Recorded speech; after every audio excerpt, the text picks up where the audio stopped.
Is-Sibt 30 ta' Mejju kellu jkun il-jum li fih il-Papa Franġisku kien se jkun fis-Santwarju tal-Madonna Ta Pinu f'Għawdex u minħabba l-coronavirus dan il-pellegrinaġġ u żjara tal-Papa f'Malta ġew posposti. Madankollu l-Papa Franġisku se jagħmel it-talba tar-Rużarju quddiem il-Grotta tal-Madonna ta' Lourdes fil-Ġonna tal-Vatikan u kienet ix-xewqa tiegħu li dan isir ukoll fl-istess ħin fis-Santwarji Nazzjonali.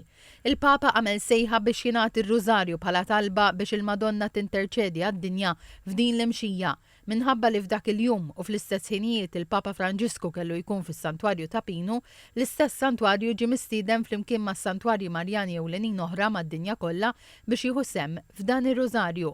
Il-Public Broadcasting Services u ċ-Ċentro Televiżivo Vatikano qed jikkolaboraw biex titwassal mad-dinja kollha din ix-xandira speċjali.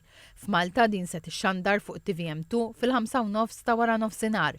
Il-PBS, iċ-Ċentro Televiżivo Vatikano u Radio Vatikana għandhom ftehim ta' kooperazzjoni audiovisiva li ġie firmat minn Padre Federico Lombardi bħala ex-direttur tal-Uffiċċju Stampa tas Santa Sede u Chairman tal-PBS, Dr. Tonio Portuguese.